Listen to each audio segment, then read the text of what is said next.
Howdys and salutations, y'all, and welcome back to another fine Monday here at Sif Streams. I'll be your host this whatever time of day it is for you. Ko-Fi Streambot. That seems dubious. I mean, it'd be cool if it's the real one, but since I don't have a Ko-Fi attached to my Twitch account, I don't think, unless I did that at some point in the past. Interesting. Well, in any case, welcome back. Let me make sure the stream info is actually something, halfway decent. Should be, but I think I'm going to actually need to make some updates today. Because today, we're doing something a little bit different. Not that different, though, truthfully. More, it's a practice for the final thing.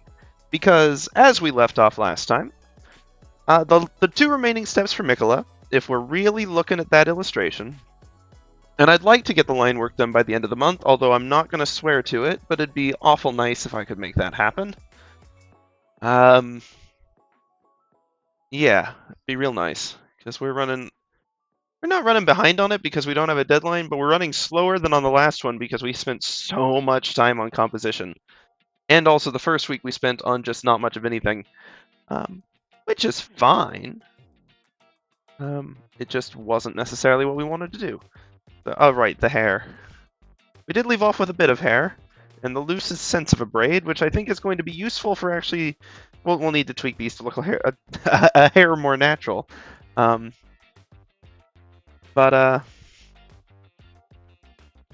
we're getting there. We are getting there with this illustration. The hair shape, I think, is good, but we're going to need to do a little more prep for that. However, the thing that we really need to prep, that I know is my biggest weakness, my Achilles heel, my kryptonite, besides my actual Achilles heel, which is not great, but that's unrelated and solvable with fitness and exercise, which I am trying to do. But on the main point, though, my actual non-literal Achilles heel is faces. And there was a time when I was confident with faces. You know how you learn different art skills at different rates? And I spent more time my standards were basically 0 because I had assumed I would have no art skill, so anything that looked even remotely recognizable was a win in my book, and I could manage basic simple faces better than I could manage some other things. And so I was like, okay, faces aren't that bad.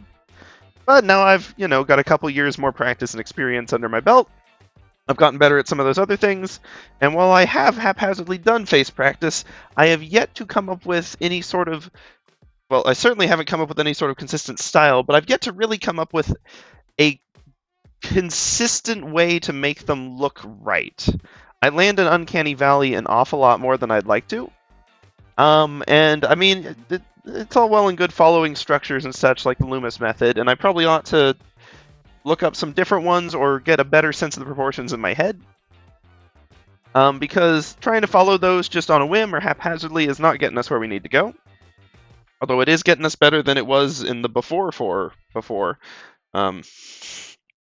Ye Elden times of 2 years ago. Actually, those weren't the Elden times.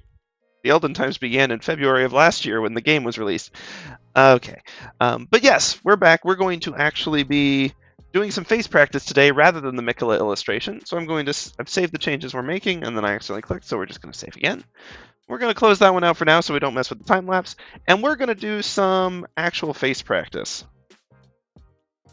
Now, it's going to take me a half a second because it's been a long time since I've set up any sort of actual overlay on this.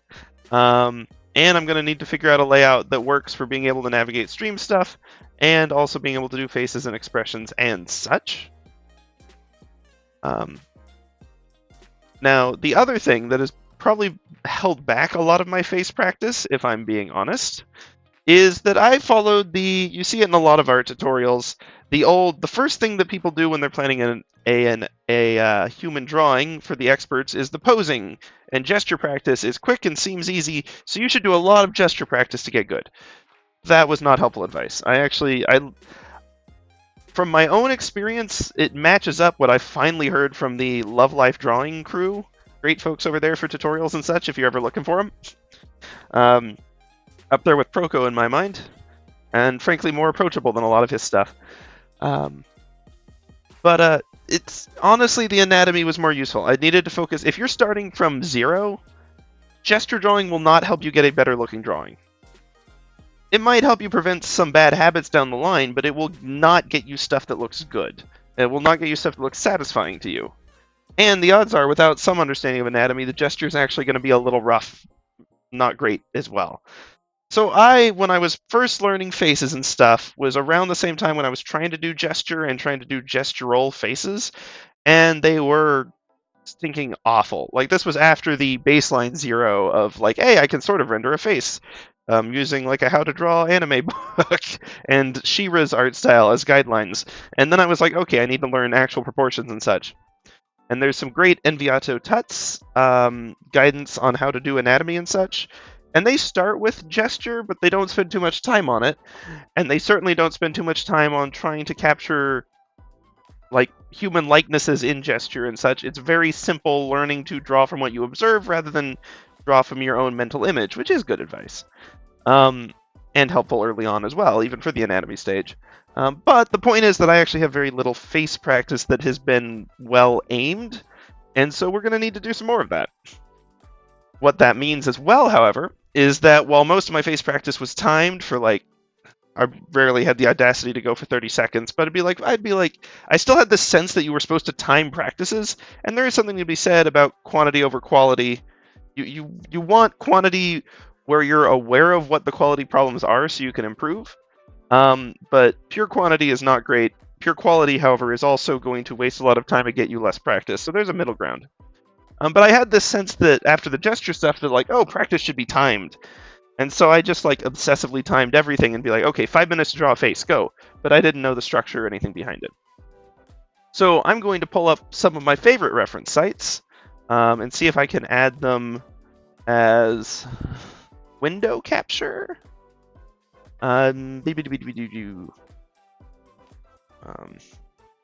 Face refs, we'll just call it that for now. Yeah, make it visible. And we're going to be going to one of my favorite sites, or at least a really good resource, is Sketch Daily. Big fan. They're good. Obviously, a warning depending on your filters. If you put on filters that have people without clothes, then that's what you're going to get. So just be aware of that. Oh, this is huge in my overlay. I thought I was opening the actual window. Anyway, Sketch Daily is great. Once we actually get in there, we'll be able to do a little more. There we go. Now I'm in the window. But just as a warning, if you're on full body and you've got clothing marked as such, then that's what you'll find. So, you know, I'm not... Just be aware of that if you go to this site. If you're underage, like, maybe don't. We'll not be showing that on Twitch today, however. We'll be focusing on faces, which is where the practice is. Miquella is sufficiently ambiguous that we'll leave it as all.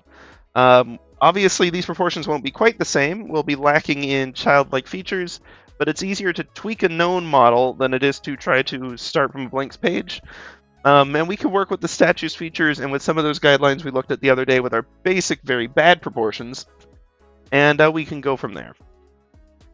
We'll aim for side view right now because I was sort of looking through these, and that seems to be, the best source for, like the sort of 3/4 view. Pardon me. Probably not above or below. Like, there's some good ones though. If you go for the mix, it's actually not a bad idea. But if you're trying to practice a specific thing, then you may as well focus on the specific thing. No timers. And we'll kick this off. Now, let's see. Got the ref on stream. May adjust these a little bit for y'all to be able to see them.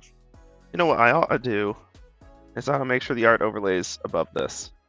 The art overlay really ought to be above everything, shouldn't it? Yeah. Okay, no timers, no issue. I've got the reference big on my screen so I can actually see it.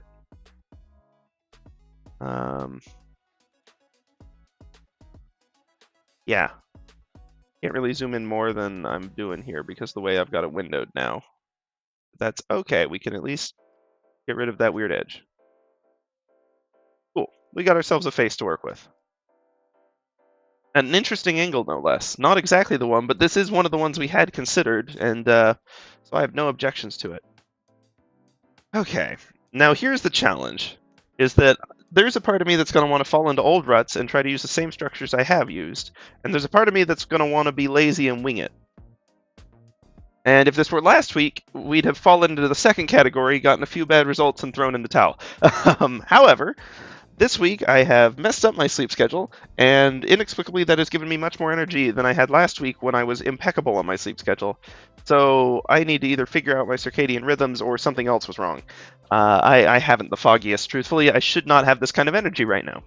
Or maybe I do know that I have a state which is energetic tiredness, where I just get very bubbly and excited when I'm tired. So maybe that's where we're at right now.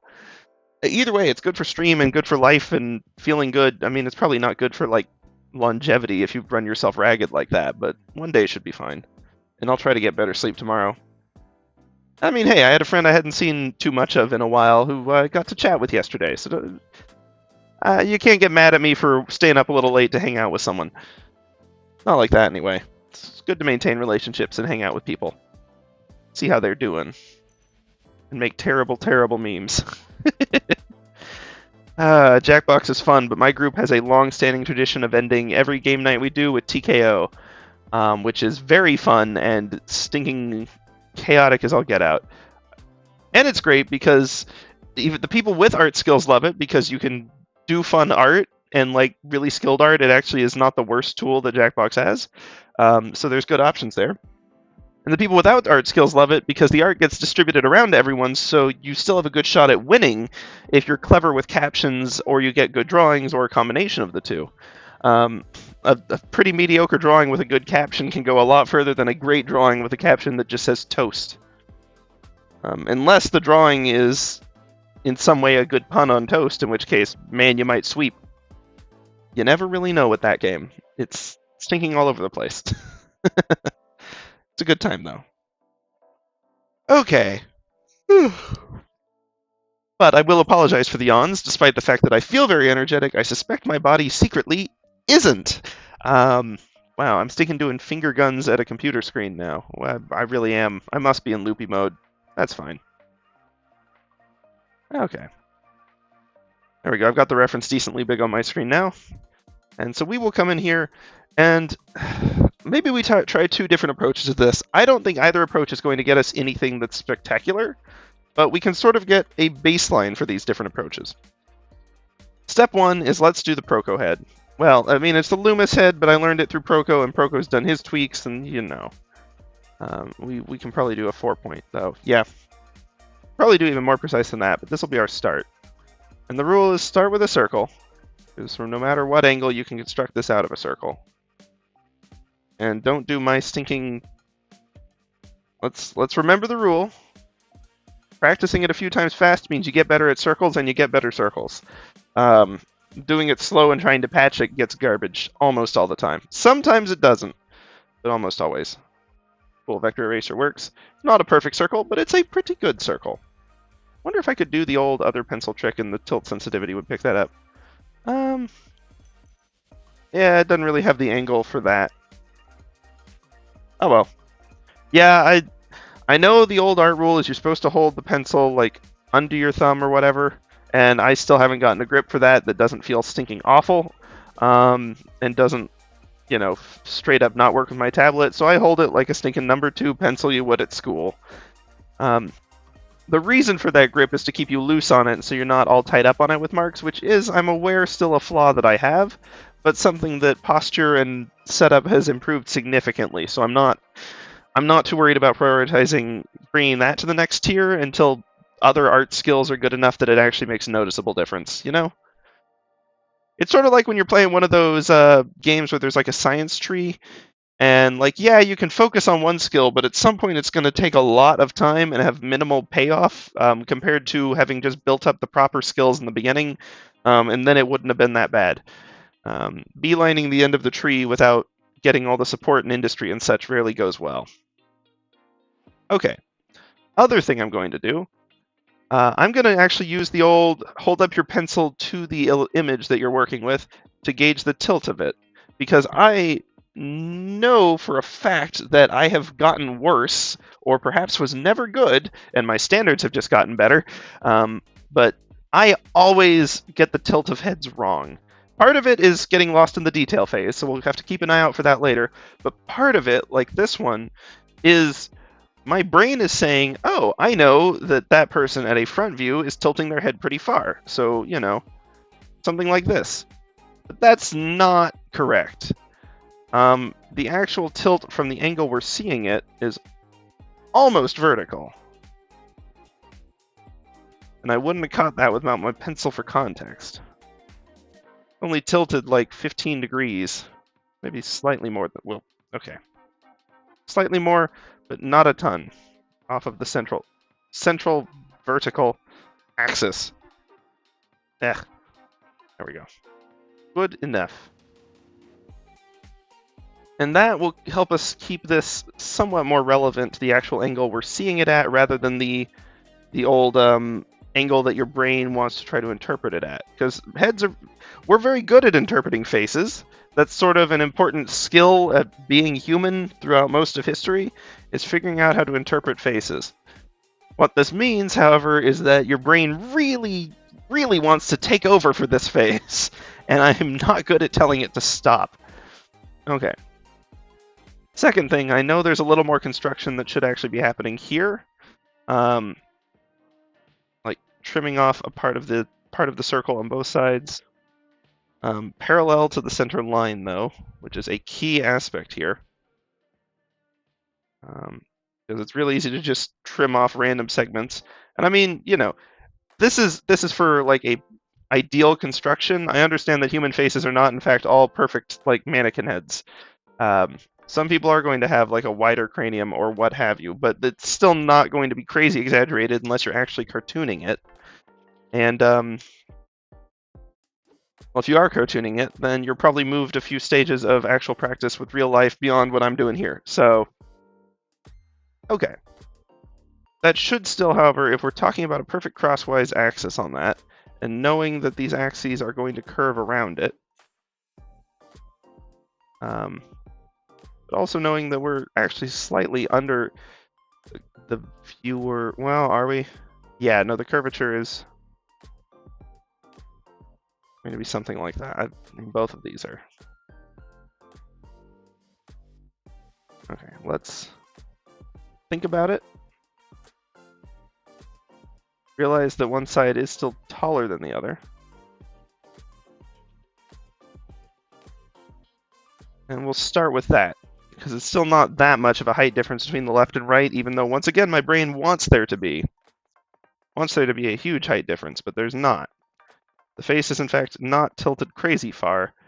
It's tilted less far, and the details will fill in some of the difference. Now, again, when it comes to art, there is something to be said for exaggerating poses in order to better capture the feel of the pose rather than the actual pose.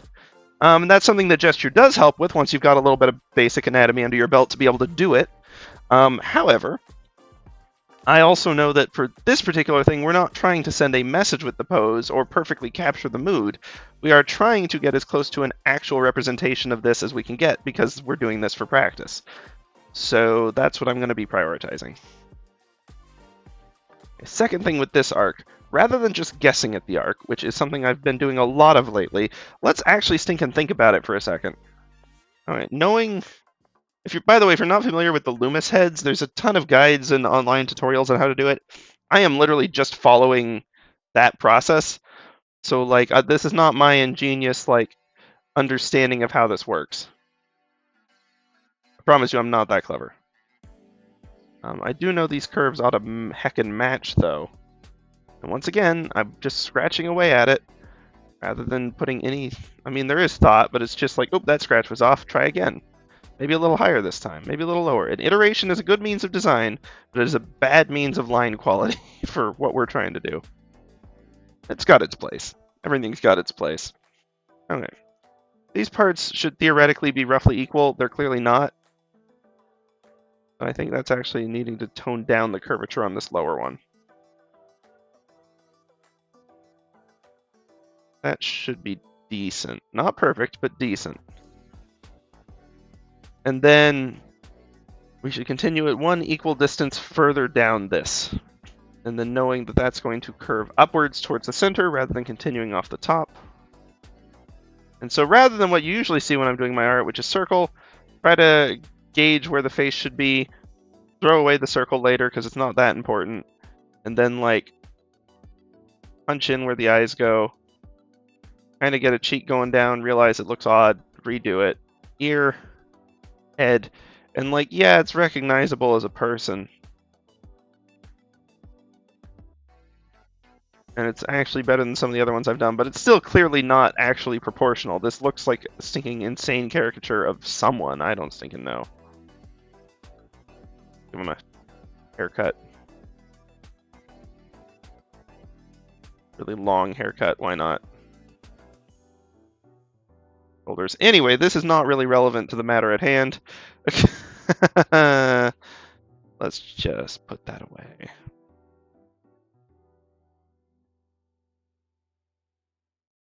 Let me select it, thank you.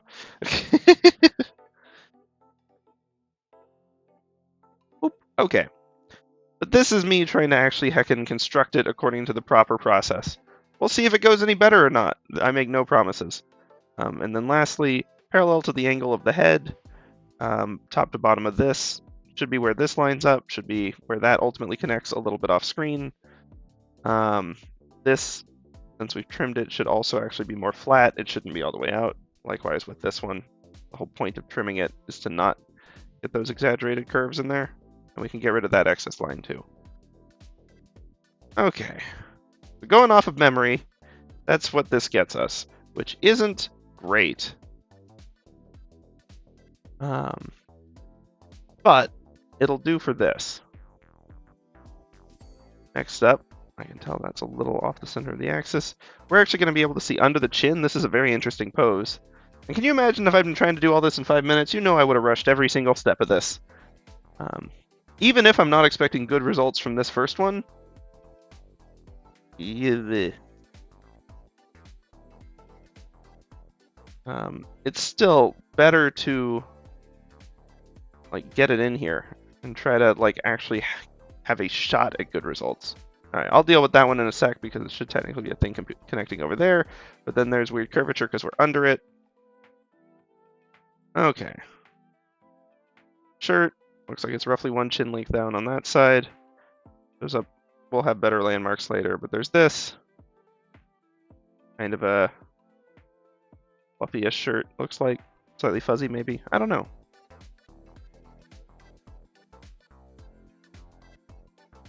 You can tell the angle of that's already looking too buff. This always happens. And we'll fix it.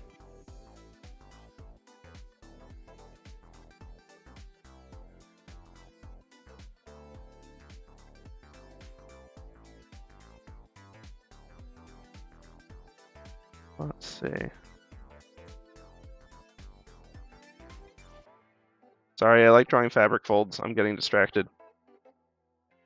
I'm not even doing a particularly great job of it either, but you know, still fun.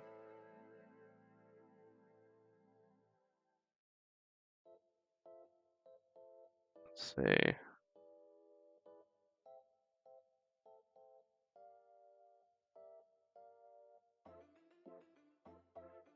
Okay, we'll leave it at that for now. That's not really the important part. Honestly, the shoulder placement is going to be more important for this looking halfway believable, and the neck is still far too wide. We'll deal with that. This is what we're working with, however, for now. We'll deal with proper neck as we go. There we go, back to pencil. There's a fine line for necks. It's a more fine line than you'd think, honestly. Because when you see cartoons, you've got like super buff characters with wide necks and then people with super dainty necks. Actual human necks just don't vary that much. They do vary, but not that much. Okay, let's look about where the features should actually be heckin' going on this thing. So knowing that a normal Loomis head, if you're seeing it from a side view, and yes, I am doing just the quick summary version.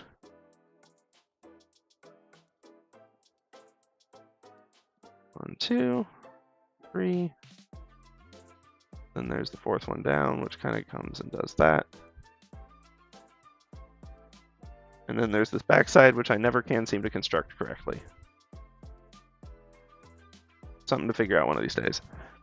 What I know about what each of these lines is, top one is hairline. This one's the hairline. Makes this one brow line. And this one the bottom of the nose. Now, I know at first glance that sounds insane, but bear with me. Let's see. Okay, I never did actually reconstruct the curve on this, by the way. That's probably part of why the chin is looking so weird. Not the only reason, but there is a curve on it, even if it's not that severe of a curve. That's better. Usually the curve stops halfway down, so yeah. We'll deal with this bottom part and the perspective issues with it later. Yeah, I thought I heard footsteps. Makes sense, there's people around. People do generally generate footsteps. Funny thing. Great, fun fact of the day, people generate footsteps. Not all people, but some people. Can slap that one on a fact of the day post and chuck it on a blog. I feel like even the ironic, like, non-fact blogs have gotten kind of watered down and overdone these days, though, you know? Like, I don't know what twists are available to them anymore. Anyway, okay, focusing on where stuff goes on the face. I'm going to follow the construction for this one, and then I'm going to try doing it again later where I'm just actually thinking about relative positions and proportions, and we'll see which gets us the result we're more happy with. Let's see. This will be nose, and this line is going to determine where it connects to the face. So this is not the tip of the nose. It's going to be the base of the nose is going to connect like this, and because of our angle, the tip is actually going to be off to the side of that a little bit. And we can see kind of a rounded base on this one. It's a fairly soft edge. This one kind of arcs in like that.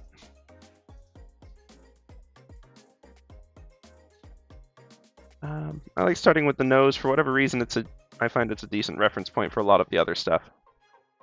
Let's see. Kind of arcs out a little bit. The ball of the nose is always hard to do, though. Comes in. Arcs back out there. Well, this is the brow line, so I'm getting it too high. Okay, let's see. And it turns into the brow shape and the skull, like the shape for the eye. I'm feeling like I didn't trim enough off the sides on this one, but we'll see. Because the face feels like it's too much in the center. And for the record, I want to give context or just clarification on this. Face should go this way for context. I think, but we'll see. I'm going to trust the process. But I'm also saying, like, I understand that this is me doing the process off of memory. If this process doesn't work, it is because I'm doing it wrong or don't fully grasp it. Like, it's a tried and true proven process. So this is not like a judgment of, like, oh, look at this process that everyone uses. It's terrible. Let me show you my intuition way. No. I'm trying to figure out what works better for me at my current skill level. I'd love to actually get the hang of this someday, regardless of how it goes here. Let's see. Let's sort of get our brow following this line. But I need to think about its position on the face, and that's too far over. If you're ever... I find the easiest thing, especially on... Well, mainly on side. It's not going to be helpful in front view, but most other view faces, if you're feeling like your face is out of position on the head, like it's rotated too far to one side, or it's like slipping around, figuring out where it is relative to the jaw connection helps a lot. Because you realize that on our reference image, the farmost edge of this eye, vertically, is like... It's not even 2/3 of the way of the face. There's still more than a third between that eye and where the jawline actually connects, if you're just measuring it straight up vertical distances. So, like, your intuition may say it's wrong, but check these actual proportions out. Right now, it's still plausibly okay. So we're going to give it some time. We'll give it a chance. Okay. Figuring out eye socket placement, not the eye itself. I'm going to use a little bit of proportional references just because you kind of always do. Edge of the eye is vertically directly over the nose here. Specifically seems to be about the center of this little bump here. And I don't mean like if this was a head-on view, I mean from the angle we're currently seeing this person. Let's see. The other note is that the right edge of this eye is landing higher than the left edge. And that it sort of tapers on this side. So that's sort of how I try to construct these eyes. The other issue I have with faces is almost always they require more detail than the rest of the body, and so I'm using too large of a brush on them, and it doesn't work super great. I'm doing the same thing here, even though there is no body. And I'm getting into details when I shouldn't yet, but this stuff can be useful for placement, so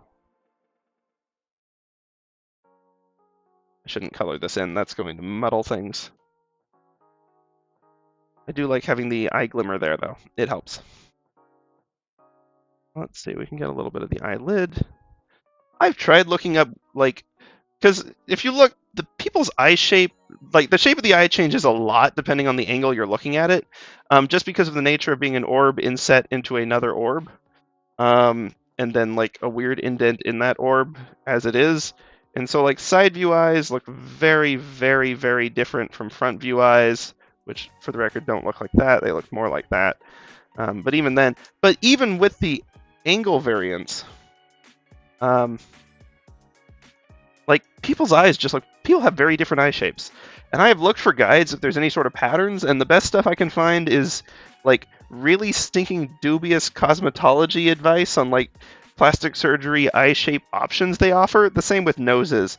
And they're all named after really dubious, like, ethnic claims. They're like, oh, this is the Roman-looking nose, or the Roman eye. I'm like, okay, this seems like complete nonsense and is not useful for my art reference. Like, I am sure there are guidelines out there, and maybe those are the considered guidelines, but, like, they were not helpful, and they were certainly not comprehensive. Mainly because I immediately found more refs that didn't fit with any of them than did, so it's what makes me think that it's more of a beauty shopping list, due to that fits with someone's stinking beauty standards. I don't know whose. Clearly some people's. But it was not a useful art reference. Let's see, eyebrow kind of sits on this brown line. Okay, and this line here is one of those ones where it's very easy to... I'm not sure I should include it. Yes, it's there. Yes, it's actually a definitive, like, line to outline the eye. But it's one of those lines that has come to symbolize age or tiredness. And so its symbolic weight kind of overweighs its actual depictive weight. And so we see it as tired even when you're just trying. It's why when you're trying to draw from reference and you're like, oh, people have little smile lines and little edges, and you do that, and then suddenly your characters look super old.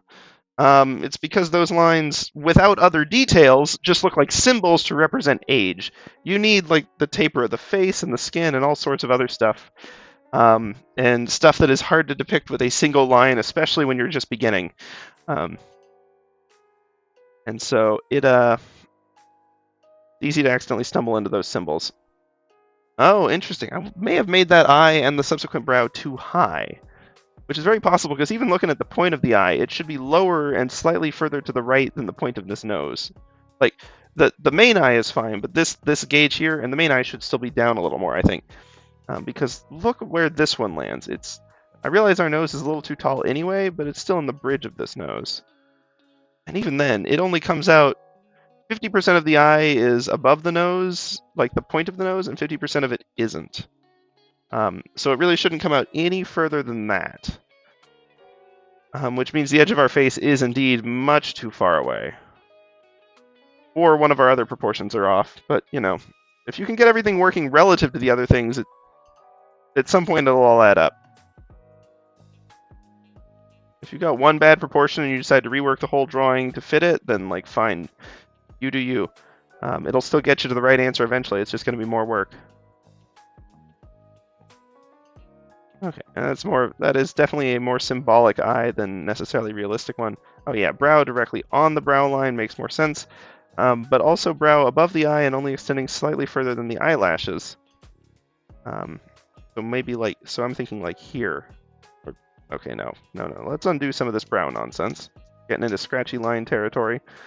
And our construction lines are on the same layer. That's probably a mistake, but nah. This is a learning piece, not a finished piece.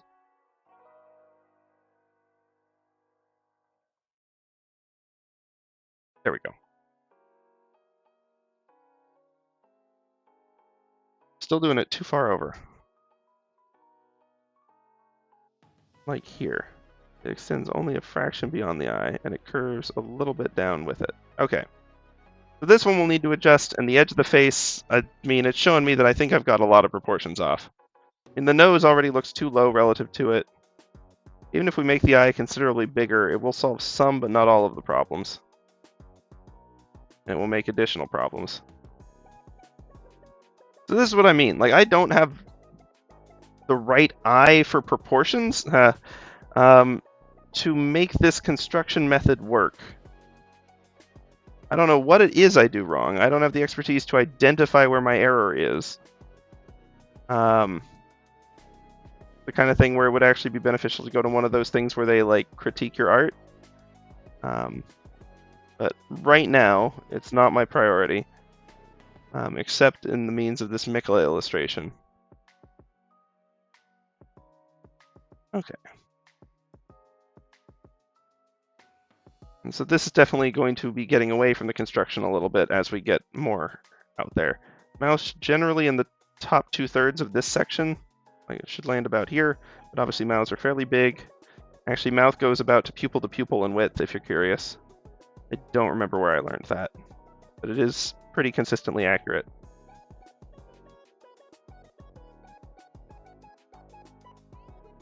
And these are going to arc on the center, but that doesn't mean they're going to be symmetrical on either side. But even then, you see this, and suddenly it looks like there's too much detail in the wrong place.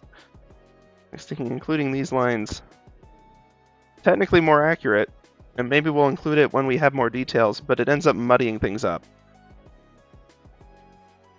Whereas chin is actually kind of useful to have, weirdly, as a reference point. Even though it's definitely going to add an implication of weight that we don't want to imply, but it's what we're working with here. And that one will be hairline, but we know that the curvature of this face, I'm gonna break away from the template for a little bit, because we know that I must have just cut the edge wrong or some such. Because the curvature of this face lines up with this eye. It starts to slide in under this eye, not quite to it like that, but there.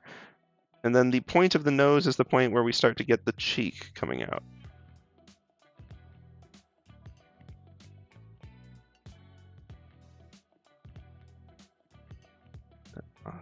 Likewise on this side, it actually comes out quite far. It's actually going to continue on below the little chin bump. This is where it always starts to go awry with this process. I don't know what it is that I do wrong, but there is something. It certainly ain't right. I mean, I can pencil in hair at this point, but that won't save it. It'll just cover up some of the stuff so it might not look quite as bad. But I assure you it still is.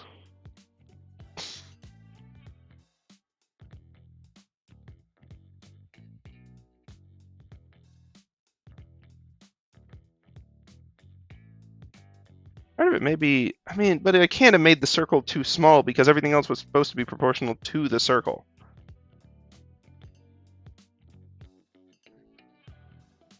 This comes down to about here, if we're being honest.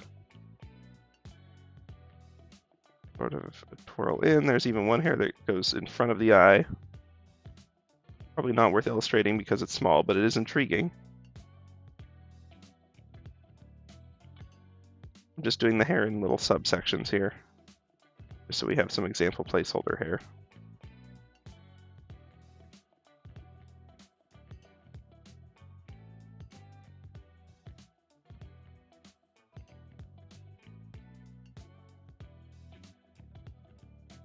This one comes down actually considerably further.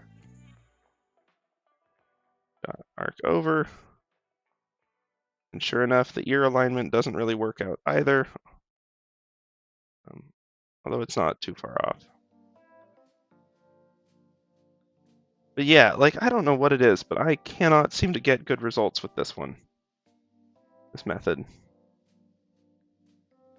course, I've gone too heavy-handed on the hair details, too, so this side's looking a little rough. But like this, obviously, vaguely recognizable, but not good, like at all. And you can tell, like, there's the angle of the chin coming off of here, coming in, means that we're going to end up with, this should be hitting the edge of the ear, the outer edge of the ear, mind, but still. This comes in roughly under the chin. At least that's better. Though it is still distant. And like, yeah, we can try to get this neat little like woven bit down here. Not a priority though.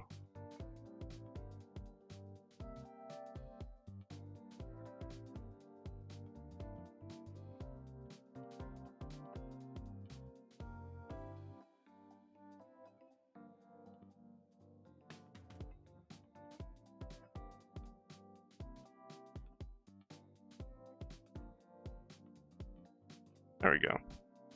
I don't know. Not a satisfactory result, I'll be honest.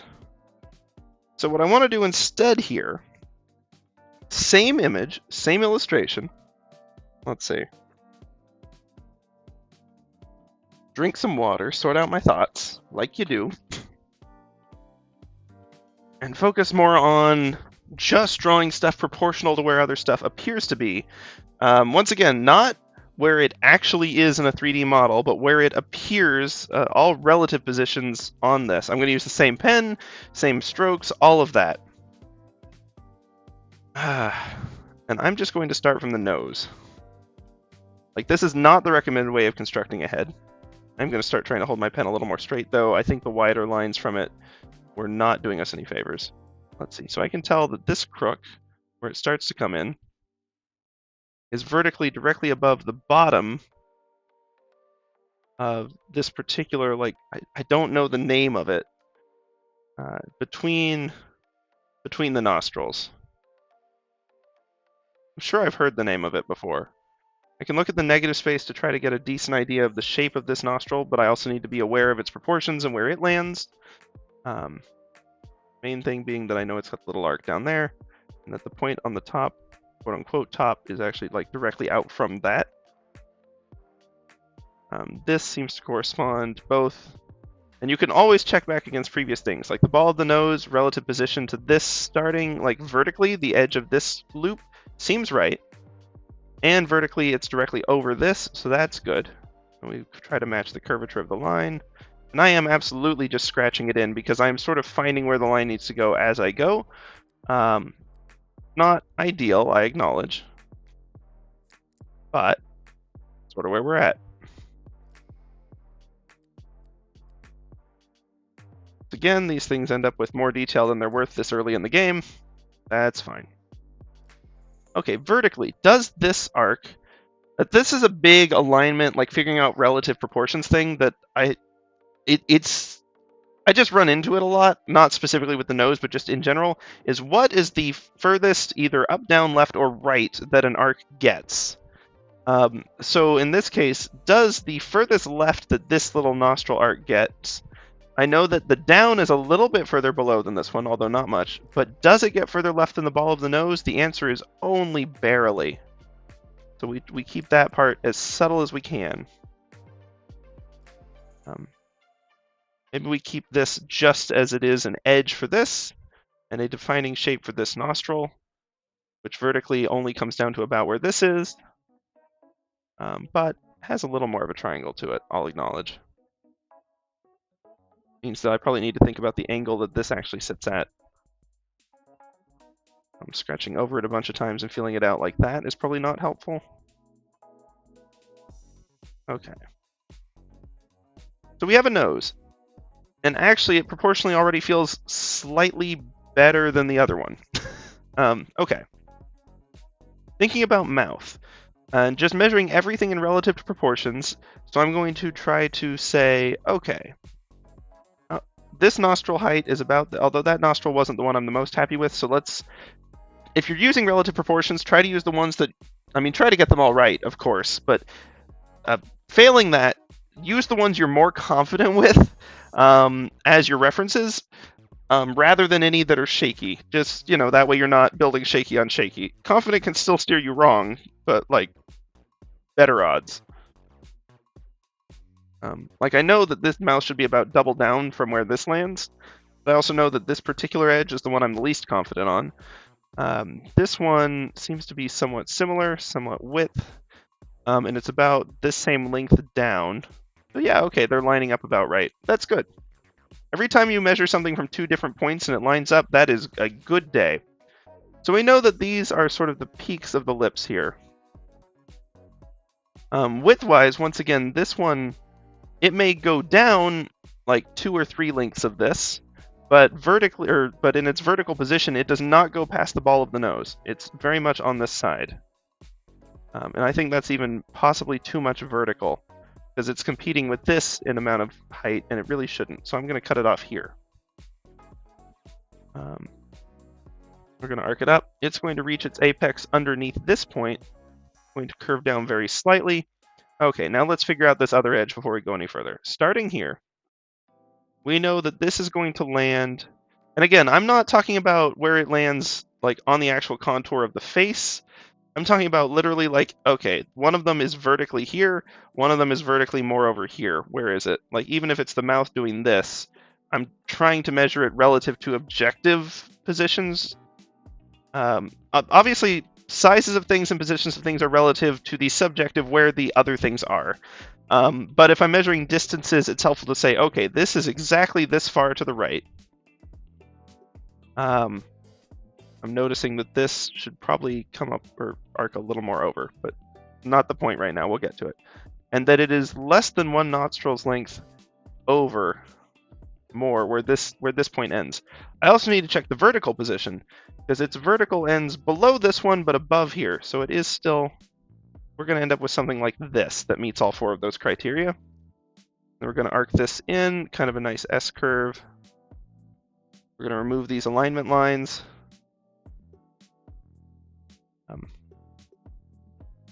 And we're just drawing off of the observation here, trying to match as best as we can. We see, like, we know from looking at a face that the top and bottom lips may sometimes look the same height, but let's actually observe in the illustration. I think vertically the bottom one is actually going to be a little less even at the narrowest point, and it's obviously going to be less as it goes in there. It sort of tapers out of view at the same point this other one does, which unfortunately we don't have quite the pen smallness to do, but I said we'd use the same pen smallness as the other one for comparison, and so we shall. This seems to continue here, but we can see that slightly further down there is, of course, a shadowed crease. Now, without the other context of the other shading, this crease may look out of place, but it is fairly essential for the mouth in this case, so it's what we'll do. This seems to correspond slightly to the left and below the nostril, so we'll leave that there. And then, honestly, I'm not sure we'll actually keep these lines. They're good for establishing the point, they're good for the edge of that, but the lines themselves are too much detail on the wrong thing. It's not a useful focal point. Okay, eyes. Let's do the left eye first this time because it has more tangible reference points. We can see that it connects, wow, genuinely a tangent right where the ball of the nose connects with the more straighter bridge of the nose, and that the other piece connects basically a little under halfway up, and then the top of the eyelid a little over halfway up. We also see that the eye itself is basically only about 2 widths of the nose over. Like from this starting point here, and then to the ball of the nose, and then out. We hit the other edge of the eye. Which is not intuitive. It feels much smaller than you'd expect, but that is where it's landing. And vertically, let's see, we can see that this actually extends below the edge of the eye, and even the bottom of the eyelid itself is still partway up the ball of the nose. It's not even like at this point yet. This one is sort of arcing like that. This one arcs up more. I don't necessarily have a good vertical reference for how much up. We're just going to have to use what we have. Less than the ball of the nose, but only slightly, so I can try to keep that as a sort of in-mind relative, but it's not great. It does prevent us from getting a little overkill on those angles, though. And then we know that it reaches its apex past the ball of the nose, a little bit past it, and then it comes down pretty quickly into this. And this one merges with it right at this halfway point, roughly. Got those two. We can see that the eye starts before the edge of this and ends almost imperceptibly over there. I'm just going to do the little eye highlight, and this is definitely not like a literal pupil. We can actually make it a better pupil and iris if we want, because it extends all the way over there anyway. A better pupil. And we'll leave a little somewhat fictitious highlight. That's fine. Okay, eyelashes.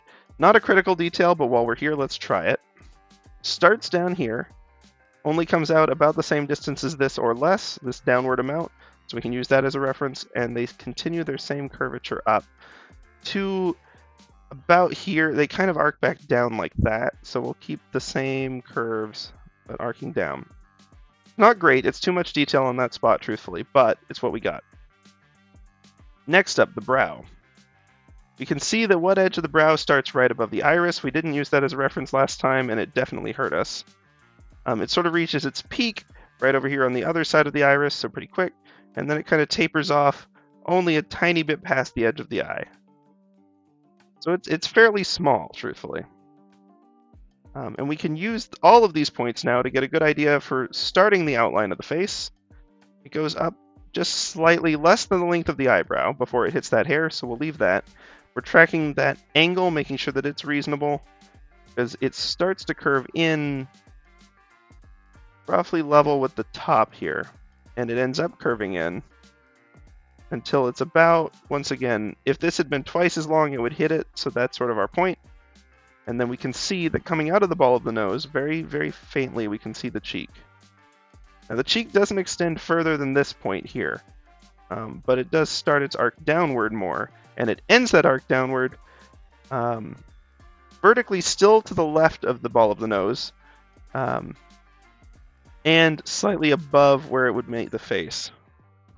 It feels like a harsh curve, but it's actually fairly subtle.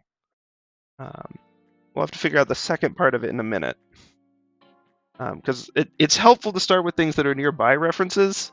You want to keep the global reference in mind, but if you have to get lines that are way away, it's harder to keep the exact proportions.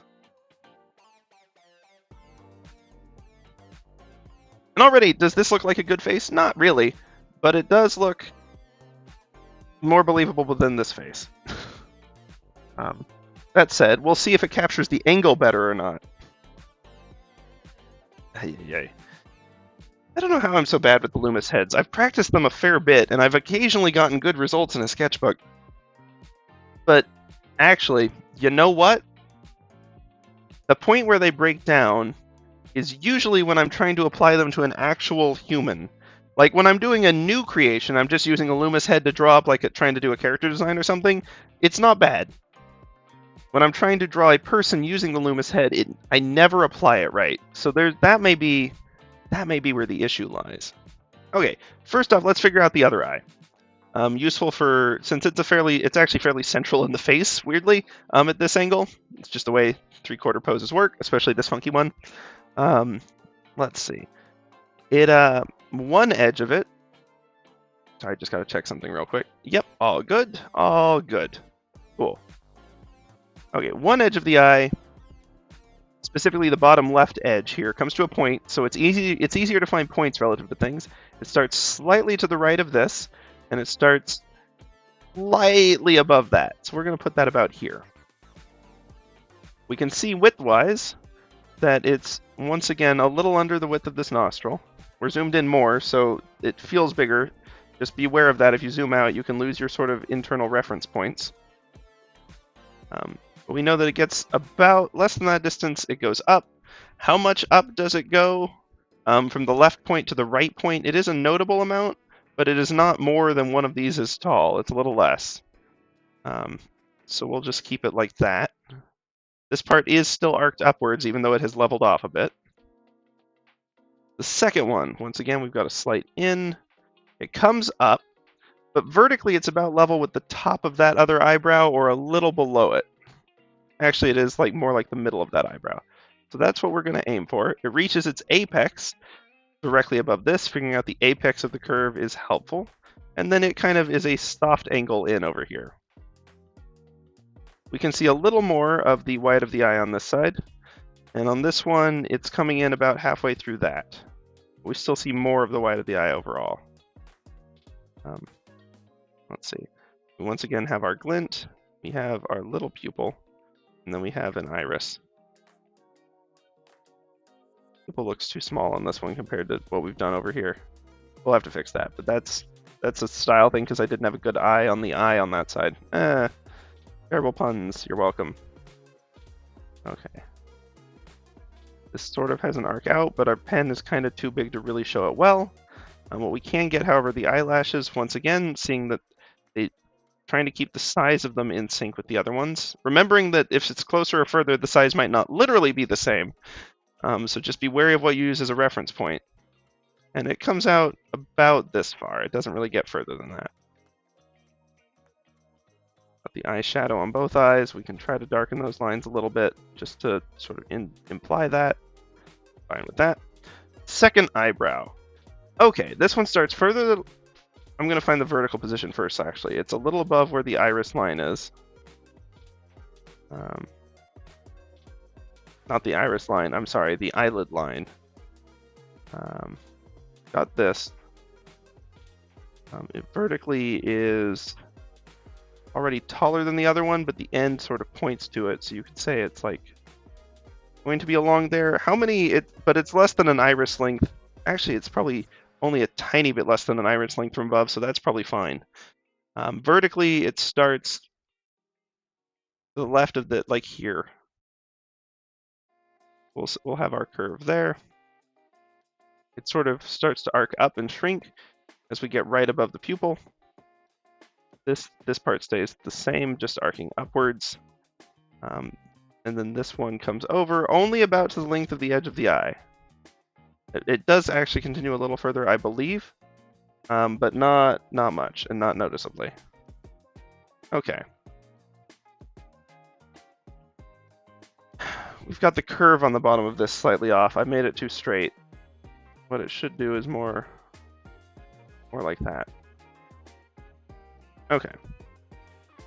Obviously having a little color to smooth it in will help. I'm going to try to color in the direction of the eyebrow hairs. It doesn't make much difference at this level, but it's, you know, a thing. I'm going to do the same for the pupils, actually. Not super heavy. We don't want to be, like, aggressively drawing attention to these things. And this... this is coming in too high, isn't it? It should be more in here. Because this kind of dominates the edge of it.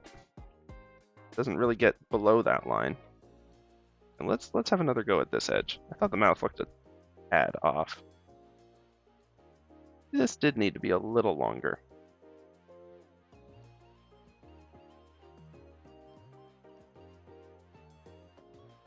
Vertically, that should still be under that nostril. Good, that actually works better. Okay. Now, that is most of our convenient reference points, which is a challenge. Because now stuff isn't as close. So let's try to get face shape going. We may use some temporary reference points that we don't end up permanently using. First thing I want to look for, what is the lowest point on the bottom of the face? I don't mean the chin, literally. I mean, like, where is the bottom of the arc of this curve? And I believe it is actually... Interesting. Holding up my pen as a reference, seems to actually land underneath here. Which is much further to the left than I would have guessed. But nope, every time I remeasure it, that's where it's landing. Now the question is how far down? And the answer to that is going to be difficult. Because it's probably about one nose height. If we're measuring from the bottom nostril to the pinch point where the nose gets to its like narrowest point at the bridge, and then we measure down from the bottom of the lips, although those aren't the best reference right now, So we can try using from the bottom of the nose, where we marked it vertically. It seems to be 1.5 nose heights. So it's fairly sizable. So that's this length. That, and then about here. So I'm thinking about here, which matches because we expect it to be about slightly more than double this distance. Normally you'd expect it to be pretty close to double it, but because of our angle, we can see a little further under. So that is our lowest point. We can also see that it arcs up very slightly here. And then we'll have to figure out the exact angle for that arc, because it's possible to make it very, very incorrect. We'll try not to do that, because that is Uncanny Valley immediately. Okay, this is our lowest point. It starts to arc up pretty quickly. This reaches its narrowest at a similar point in the mouth. And one thing that's helpful when you're doing big curves like this far away from stuff is think about the angle of the curve relative to either the vertical or the horizontal. Because it helps if you're getting a curve way off base. Like I was getting that one too angled when it needed to be more up and down. So we can sort of get that, arc it in. It arcs into our lowest point here fairly smoothly. I'm trying to match the shape of the curve since I don't have good proportional references. And we've sort of got this apex as a, on the vector lines how we've got these control points? It's sort of like a mental control point. It's not actually going to affect the curvature around it, but I'm using it as an anchor. Okay. It's going to start to arc upwards, and the amount it will arc upwards is, oh boy. Again, our reference points here are worse. But there's the point where this sort of starts, like the apex of that one is below it. It's really more like halfway between that and the mouth, I think. I think it's about here. Okay. And it arcs up that high, but how far over does it go? A good question. It seems vertically underneath this eye. It's about, I would say, halfway, a little bit less. So we're going to expect it to get to at least about here from that. And we'll see if that looks horribly off-putting. I suspect it might, until we get the other details, and then it might still, because we may well have done it wrong. But we'll see. How many of these tiny little cross line, like, redo lines did I do? Oh, jeepers. I just, I must have. That's not good practice. Okay, we're just going to erase this whole mess. I'm going to erase these. I'm trying to get rid of our reference lines. That at least will be something we'll do better on this go. And then we can see the bottom of the ear. Vertically, in reality, it seems to be aligned not too far off from the mouth. However, for our image here, it's actually aligned more with the top of the mouth, more like over here. Yes, an excellent mustache. This seems to arc upwards and out slightly, but not like a ton. And then here is where the ear kind of catches up. Ear is connected to the chin. The other part of the chin is landing. Where is it landing? Vertically? Relatively. Once again, our vertical line of reference is right like here on this nostril. It's very similar to our final lowest point. We've got something like that. Also worth note, vertically where the collar is landing. This one, I mean, it's pretty tight before you immediately get collar. But then vertically, if we have a perfectly horizontal line here, when I say vertically, I mean how far up or down does the other collar land? It actually appears to be landing like along with the halfway point of this one. So it's actually up here. And it sort of continues its arc like this until it gets under that, and it continues down. And it's fairly small, so that's fine. Okay, we've got the top of the clothing there. It's going to be our reference for now for that. We've got the neck somewhat figured out. The angles of these necklines do seem to be correct. We can try to capture the shadow a little bit, but let's not worry about that too much right now. And it feels short and squatty, much like the other one did. But I think once we complete it, it will feel less so, or perhaps I just have bad intuition about the shape of this face. And it's not short and squatty at all. Who knows? I certainly don't. But that's why we're here to learn. If I knew all this, then, well, it might be a more interesting stream, truthfully, but hopefully it probably wouldn't be as educational. I have clicked the wrong button. That was not the right button. There, my reference is back. Whoops. And I know we're past 9 o'clock already, which is not great because I actually had more stuff I wanted to do, but we'll see. Okay, vertical space challenge number 2, foreheads. They're never the size they look, stinking. And until you get I mean, obviously with all this, it's until you get a sense for it, and then magically you have a better idea of how they look, and so they are the size they look. I, however, don't have that. What I do have is a sense that it's about as high up as that eyebrow is out, which I think would put us here, and that the apex of the curve on this piece is actually above this eye. Slightly above there. And then it's sort of as an anchor point over here. I would expect something in this position, but we have hair obscuring it, which is going to complicate things. But I'm expecting this roughly as our brow line. I'm not going to get a precise one in there because we're going to try to use some of these hair strands for more precise alignment. This comes out only about as far as the eye does, and it curves up. It reaches only about as far over as this, and in that time, vertically, it's hitting about where I'd expect it to, so that's good. I'll arc it in a little bit and leave it at that. I'm not too worried about the shape of the hair anywhere it's not interacting with the face. We've got one there. We've got like this little strand that comes in here.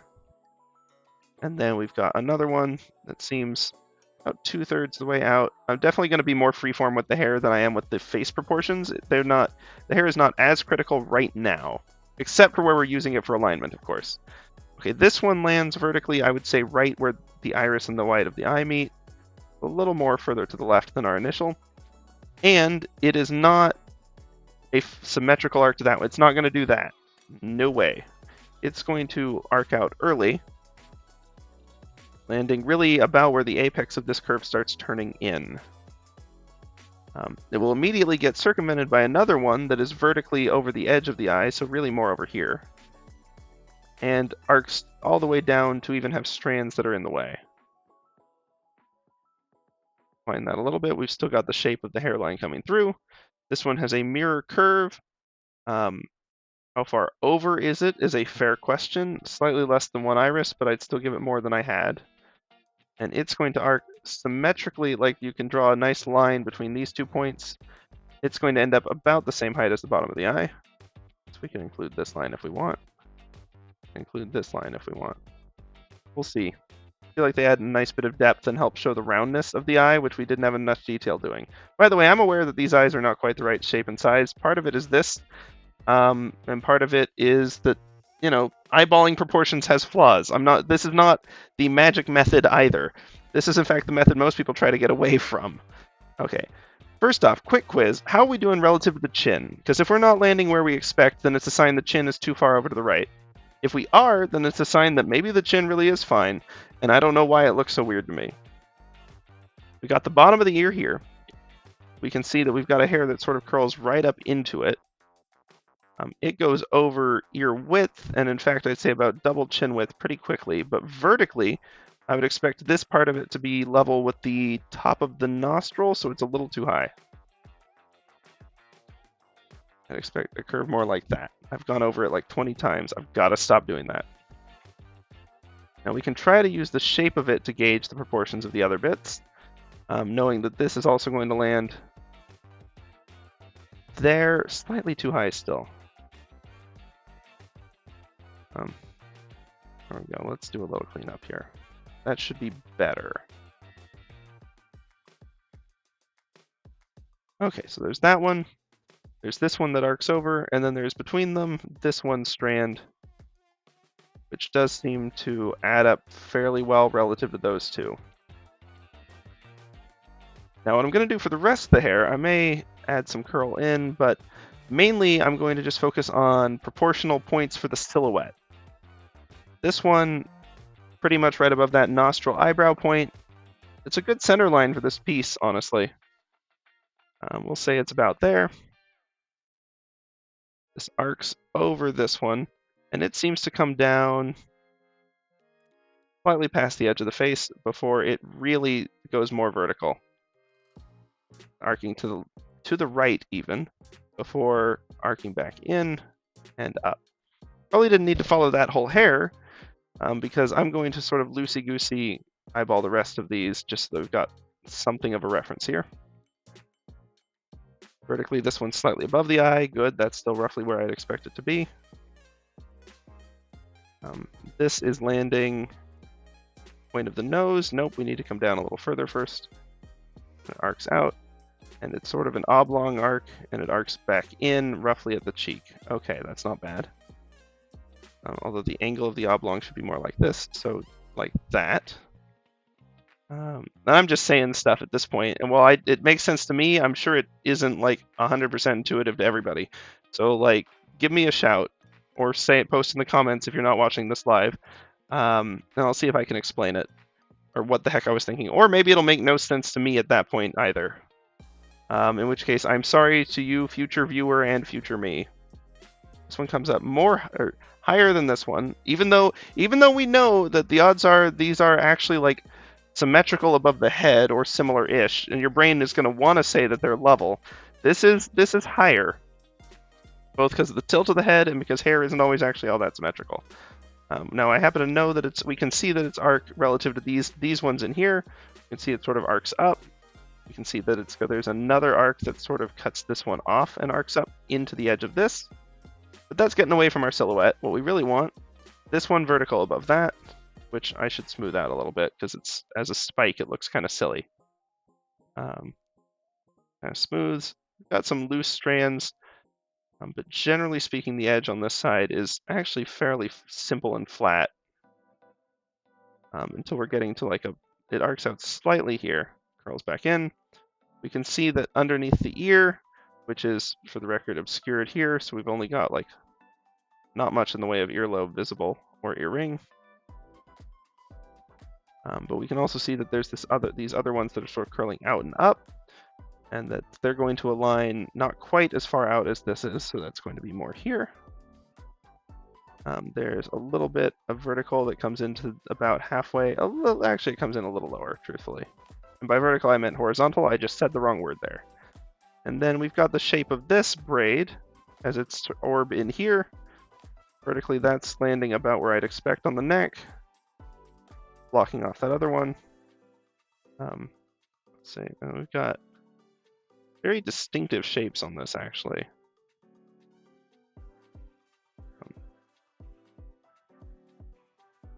The other thing we can figure out is this part of the collar here, because it's actually a useful reference. It's wider than this section is, about 3 times wider. We're arcing out more horizontally than vertically, although it's pretty close to 45. And we know that within 3 of these, 1, 2, we should be intersecting with it. So we're still not quite right on the braid. That's okay. I'm just gonna rough it in here.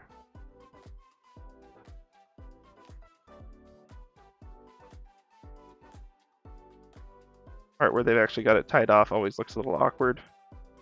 And vertically, this should be landing probably below where it is, but it's not the priority of the piece. And so there we go. Once again, proportionally, especially the eyes, there are issues here. However, I do think it's better than the last one. I do think the chin, maybe it is just one issue where the chin shouldn't be defined by all that harsh of a line, and that's why it's looking so bold, weirdly bold. Maybe we need just a really faint chin line in here, and it'll feel less jarring. I mean, it's fairly well defined in the actual image, so I don't know. I don't know why my intuition says bad chin, even though, everything else says, yeah, that chin's fine. Is it just slightly too sharp? Is that the issue? I feel like that helped, but, not a ton. Well, and anyway, so that's if I'm talking like slow, in-depth studies, you can see why you actually don't get a ton of practice if you just do like the wholly untimed like slow studies, because we've done 2 in an hour and 15 minutes, really probably closer to an hour with all my monologuing at the start, of different styles. That's not really enough to build up like muscle memory or hand-eye coordination or anything meaningful there. So what we should probably do for the second part of stream is see about simplifying this process. I'm going to put away the Proco heads and the Loomis heads for now. Not that they're bad structures, but I am bad at applying them to real faces, and while that might be helpful when constructing our fictional Miquella face, I have a sneaking suspicion it won't be unless I do a lot of practice off stream, which is fine. Might be something worth doing. I just can't promise I have the time to do it right now. Unfortunately, even with my broken sleep schedule today, which seems to have ended me energy, I still got a lot of other stuff I'm trying to balance, including some new stream updates that I'd like to land midway through April if I can get all that sorted.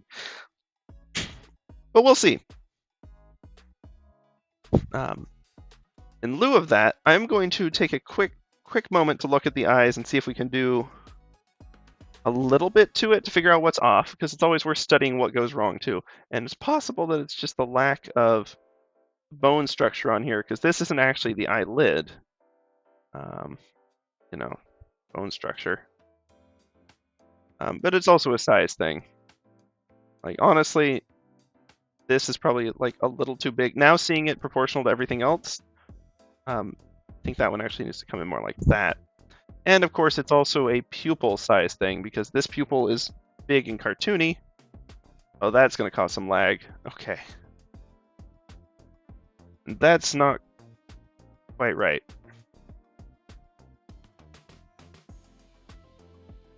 A big pupil, have colored in iris. And that, having them match with that, they still look a little janky, partly because it doesn't look like, it looks like she's just looking upwards like crazy, and they aren't looking the same direction. That's better, actually. And partly because this, I think, is too harsh.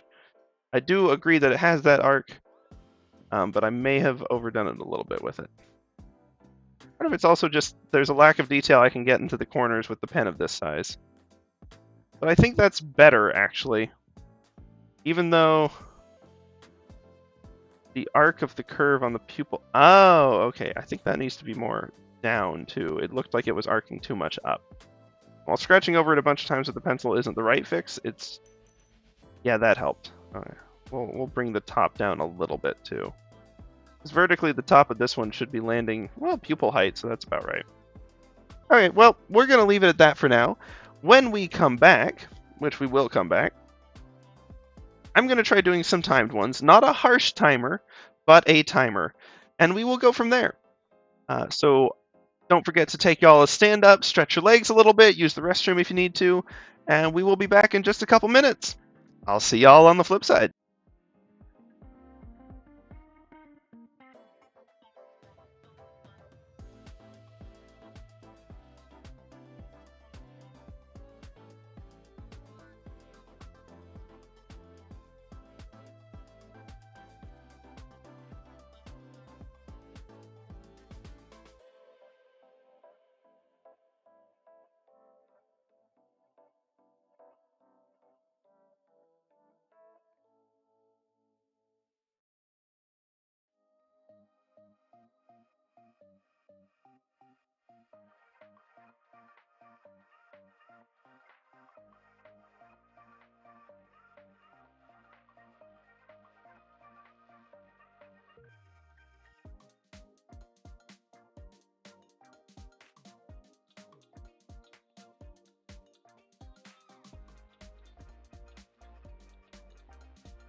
Howdys and Salutations, we are back.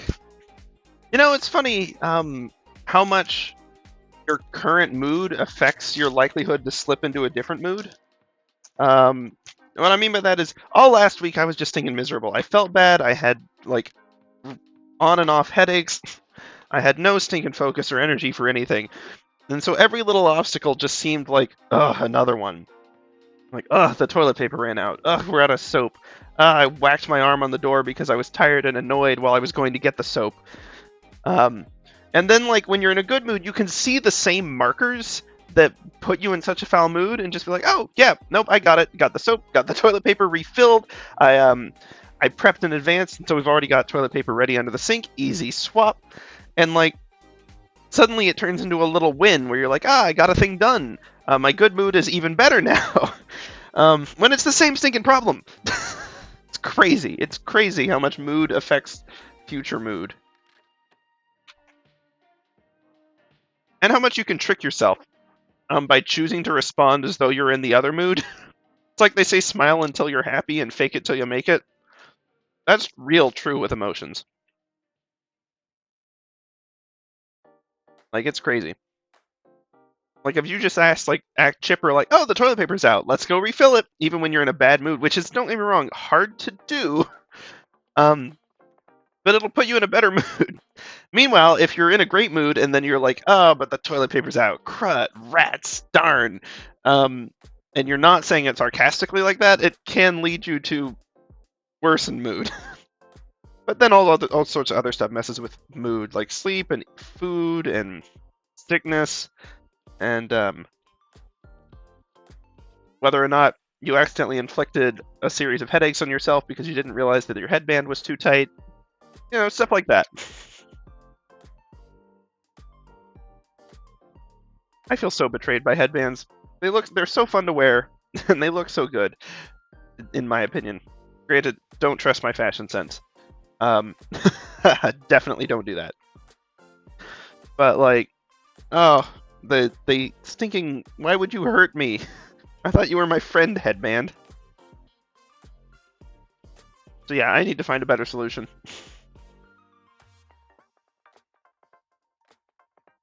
Because chronic head pain ain't my jam. Okay, let's go back. Whoops, that is theme. Well, I have been playing some of the new LEGO Star Wars because I picked it up on that like spring sale or whatever they were doing. Not what we're doing today. Last night, it's what I wrote down as what we should do today, that or Stardew Valley, because I assumed that getting to bed late and already being in a bad mood, I was going to be in a worse mood.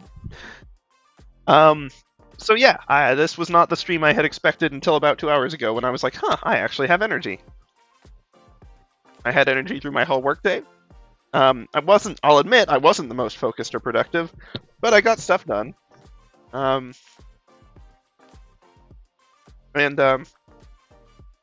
mean, I still had 3 sinking hours of meetings, and I got good stuff done in all of those, so like it wasn't a waste. And in my off time, I still got a lot of other things done. Just could have been better. I've had better days. But I also know that my best work days are not the kind that you could do every day or you would go insane. I don't have that kind of stamina. They feel great when you're like knocked out a ton of stuff and you've been hyper productive, but it's not actually like sustainable at all. Okay, so going back to Sketch Daily, we're actually going to put a timer on the dang thing. We're going to do heads. We're not doing 30 seconds though. Don't care. View can be side. Doing 10 minutes. We'll probably get 3 of these done. Maybe less, maybe more, depending on poses and such. Or pauses, not pose. Well, I guess poses too. The pose shall determine the pause. But the other thing is, like it or not, digital sketching still feels very different from physical. And I don't know if I'm using the resistance... Pardon. If, like, the resistance of the paper is helping me measure distances better. But I don't get great paper results on faces. I'm still very inconsistent with quality. But they are better than digital on average. Interesting. I still can't quite figure it out. Like, this tablet definitely feels more like sketching, but I don't use it the same way. Like, I don't use the tilt all that much, even though I probably should. Maybe it's because I do use very fine point pencils. Maybe I need to be using a pencil that actually feels like a pencil relative to the canvas size I'm on. I don't know. Stuff to think about. Okay, 10 minutes. Let's go. Can y'all see that face? He's a little off screen. There we go. Thank you, Sketch Daily. Hope there's no objection to that. I'm going to go with smoking pencil that he's holding. I don't know what Twitch terms on that sort of stuff are. Don't do it, though. This dude is dressed like he's from the past. But they weren't smart enough to not do that. I'm not saying that people were dumb. I'm saying they were deceived by companies who didn't want them to know better. Okay. I'm still paying attention to relative proportions, though. This arc up here roughly meets the arc of the nose, which does not come out further past the brow line. So I need to make sure that this is, if I squint, it's easier to ignore details. Actually, more like 2/3 of the line above it. And then we've got a similar arc to match. And once again, I'm not going to the same level of precision we were last time. I'm trying to get these relative. About halfway up, we've got the cheek coming out. Kind of levels out around here. Once again, like not as far out as the brow line.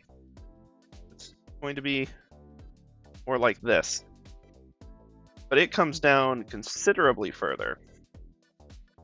Like, let's go ahead and get the bottom of the nose. Let's go ahead and like this. Got mouth distance, which is going to be less than the nose, and we get here for the mouth. It's started to arc back in at this point. Because truthfully, as much as this feels long, it isn't as long as my initial gut instinct said it was.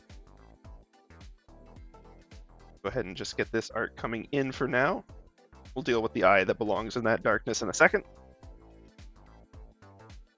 Let's see, this is about 2 nose lengths down-ish, and vertically by this point it has come in under the point of the nose, and it gets a little steeper for a time, before fully coming down as a chin that really isn't much wider than the nose before it arcs back up. Slightly less than a nose length's worth. Also got this part coming down here, roughly the same position along the horizontally, but like vertically further down.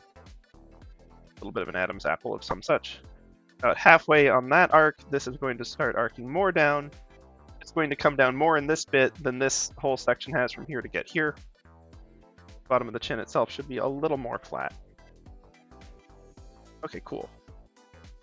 Bow tie, not really a useful reference, but it's kind of fun to have. Let's just throw it in there. Not going to be too pretentious about the proportions of the bow tie or the angles of it, especially since it's really just a stinking silhouette, ain't it? And one that gets obscured somewhat by that. Okay, bow tie. Now we got face. Let's think about eyes for a second. We've only got 7 minutes left, so we've burned 3 of them already. Eye. This eye seems to be takes up most of this space under the brow and comes down not quite as far as the crease, so it's actually fairly squinty. About slightly over halfway, we've got this arc. Other than a very slight highlight, that's pretty much all in shadow. Like most of the stuff over here is. Breaking up the silhouette, we've got some of these eyelashes. I'm not going to worry too much about specific proportions on them. And then the eyebrow really just sticks right on the contour of the face, don't it? Barely even pops out. Yeah. Okay. Vertically, we've got this edge of the nose. I don't know what accent's happening. I'm just talking, monologuing, and it seems to be happening, so I'm not going to fight it. A little bit up. Once again, vertical height, roughly the same as the other eye. Horizontal width and shape, very different. This is also going to come up a little bit and come in here. Let's think about the width of the eye, because we did just eyeball it here. How are we landing relative to this? Ooh, not so good. It's too small. Let's make that a wee bit bigger, yeah? Oh man, this tool, getting real laggy with this brush. I need to figure out what I did wrong when making the brush to get that fixed. Okay, edge of this eye, right over this edge of the nose. Vertically, same position as the other eye, only very marginally lower. Horizontal position of the left point, coming out actually further than this even. Okay, bigger still. We'll go something like that. Messed with our line weight. We'll deal with that later if we have time to clean it up. We can think about eye position here. Once again, you usually don't, you don't see the whole iris. It's always obscured somewhat. Almost always, unless someone's got their eyes like pulled back with their hands. You may, however, see the whole pupil, or you may not. I'm going to go ahead and color it in, even though I have a sneaking suspicion that the size of this eye is not actually great. Also going to go ahead and color in almost the entirety of this eye, but not quite all of it. Got that little glint in there after all. Okay, eyebrow positioning comes out roughly to where this arcs in, horizontally, actually almost, or vertically, mostly below the other one. We spent a lot of time fixing that eye, and while the eye is an important focal point, it's not the only stinking thing on the face. Got clearly a little bit of tiredness, or at least shadow that's trying to imply it, so we'll go ahead and leave, not these edge ones, but we'll leave the down mark here, because it's pretty heavily shaded, truthfully told. Obviously this whole side of the face, also pretty heavily shaded. Let's use the edge of the pen. Since we got the tilt, we may as well put it to use. Let's think about mouth. Comes down from here, arcs in, we've got this. We put our rough mouth position in, that's okay. I'm trying to get this curve, seems to be to the right of the where the nose connects to the face. This one appears to be to the left and slightly wider. Arcs down, mostly flat, comes out theoretically to the center of the eye. I think our eye is a little bit off still. I'm not going to fight it too much, though. We don't have the time. Go ahead and get this in here.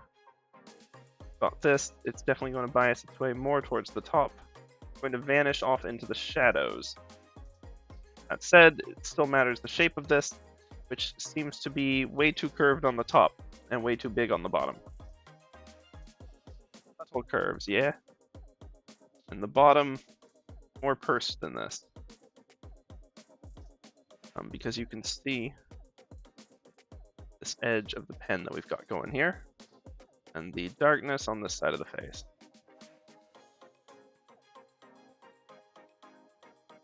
I'm going to sort of come in there. This is, of course, completely ignoring the stubble that we've got going on here, and which continues somewhat unabated all the way up into a distance up here that we shall figure out shortly, but we don't have the proportions for yet. Okay, using the hair to make our way over there, we can sort of frog to here. We've got a bigger curve that comes down slightly over the eye, which we're just going to have to use a reference point because it's what we've got. Comes up vertically to about the same as there. I've got an arc. Seems to be about an eye width away from the edge of the hair, or at least the edge of the sideburn, rather. Sideburn height comes down not all the way to the bottom of the nose, so more like here. Goes up slightly above the eye, and then meets this sort of more vertical section of this curve here. Excellent. Okay, we've got the ear. The ear's height, once again, I'm using nose height references because they're fairly standard. This is going to be a little less than a nose because the ear on a whole is only slightly more than one. Horizontally, however, it's going to actually peek out a little further wide than we initially thought. That's fine. By we, I mean me about 12 seconds before, not even 12, 2 seconds before I said that. So my initial thoughts were not based on a whole lot, to be fair. Okay, we've got some little bit of detail going in there. Main thing is this connection here, and then we can use that to sort of line up our vague stubble alignment, which again is going to look a little too narrow because this line is way too harsh. And that's not going to be great either. I'm just going to very gently fill in the stubble, looking like we got a minute and a half or a little less. Not a lot of time to have to our names. Some of this is probably a little too dark, truth be told. But I've gone and just made it bad again, so let's not focus on that. Okay, we can check the neck on the ear, but we don't want it to make it look too wide. It does curve in actually somewhat considerably. And we also know that the edge of this collar is actually landing higher than the chin, which will help with that neck width because it gives context, so it doesn't just look like a flat width. Got the nice hair there. Got a minute 11 left. Let's see if we can't get the rest of the head going. Okay, we've gotten up there. Once again, slightly more than nose lengths actually, but it needs to arc back. This curve should look like it can correspond with that one. Good, it does. This arcs up even slightly further. Comes out vertical with a slight horizontal. It's horizontal with a slight slant down to the left, which then accelerates slightly over the ear. Keep that slant, and then we accelerate it over the ear. Ultimately, it starts curving back roughly above the hairline. And we can catch that in here, and with our reference points, we've actually managed something of a decent facsimile. I don't have the best pressure control with the side of the pen, but I'm going to try to at least get the hair shadow in here. Not the best work, but you know, it'll do. We've got a little bit more of the unshaven there. Got this that actually should arc into the bow tie, which comes down far too low now that I look at it. mostly because of our angle. And yes, we could even, if we so wanted, have the hand, although we won't have what they're holding there. Now, I'd say, all in all, that was a pretty passable facsimile in 10 minutes. Oh, I'm going to hide that one off of my view. Y'all will still... Whoops, I've made it bigger by accident. Okay, y'all will still be able to see it, but I won't, because I don't want to cheat on it. Let's do a quick recap on how this went. I'd say that's actually the best face of the night. Taking a warm-up, figuring out how stuff exists relative to other things, actually does rather pay off, doesn't it? Because that turned out right good. Okay, then methinks on to the next one. I paused the timer as well, although I'm not sure you can see that, so we've got 9:59 left on it. Let's just jump right, well, let me scoot the face over a little bit, so we don't have the context of the other face to mess with our current one. Let's do this. Okay, once again, it seems like starting with the nose has been serving us well. It's a nice line. It's an easy line to figure out the angle of, which I think is actually going to be slightly more slanted than I had there. Because of the expression, the bottom is getting pulled down a bit, so it's actually, the bottom of the nose is longer than usual in comparison. It still seems to come out vertically to about the same as the top. Whew. My monologuing is getting some practice, ain't it? Okay, bottom of this one seems to be arced slightly up, but I'm thinking too much about not actual visual proportions and about what it should be. But let's see, yeah, the arc seems to land about halfway up there. It's not quite a full nose width out, that's okay. We can just sort of assume there's a little bit there, and I'm going to add a little curve here just because I can vaguely see it, but not see it very well. Less than a nose length down, we can see that the lip is actually, the upper lip is sort of getting pulled down into the mouth. Mouth shape is going to be interesting. I'm going to jump on into it a little bit, but not yet. Roughly here on the edge of the nose, and how far over? I'd say 2/3 of a nose width, so right here. We've got this edge of the cheek starting to come out, and then it stays pretty vertical until actually below here. We'll deal with the mouth alignment once again in a little bit. This is going to be angled very similarly to it, almost parallel. And it's going to be, once again, similar in size to this one. This should probably come out a little more. That's okay. We've got eyelid we can come through here. Very, very faint. Very, very... like not too much detail because it's not really the focal point. The eye itself, we can see looking down at the phone screen, like a little bit of it, but it's mostly away from us. We can see a little bit of eyelash in the silhouette, so I'm going to try to grab that, but otherwise I don't care about the eyelashes. Okay, the eye also, once again, other than a highlight, has very little detail in it, and that's way too dark for a highlight. If you try to outline your highlight and the outline is too dark, you just don't get a highlight. You get a second pupil and it looks bad. Okay. Thinking eyebrow. Rough distance, once again, judging it mostly based, I'm just kind of eyeballing that one based on the height of the nose, where the nose ends above the eye versus up here. We'll have to deal with hair because it's much more important to the silhouette on this one, but I can see that slightly more than a nose length up, this seems to curve up, and it lands at least a little bit behind here, although not quite as much as I think I initially had there. Let's not worry about that line too much. Let's just give it one fresh go. There we go. Okay. I'm thinking let's figure out the mouth now because it'll help us with lining up that second eye, actually. Doesn't matter what order you do stuff in because everything you do helps with the subsequent thing. Let's actually think about nostril a little bit because the pose makes it prominent. Kind of shape. You can sort of actually see the cartilage going up in, which is interesting. I'm not going to focus too much on that, though. It's not the most useful reference, so we're not going to prioritize it. This curves down. The actual arc of the mouth seems to happen mostly under this. Got like this, and then it's going to come up, noticeably vertical. And this section of the nose width, entire distance over again.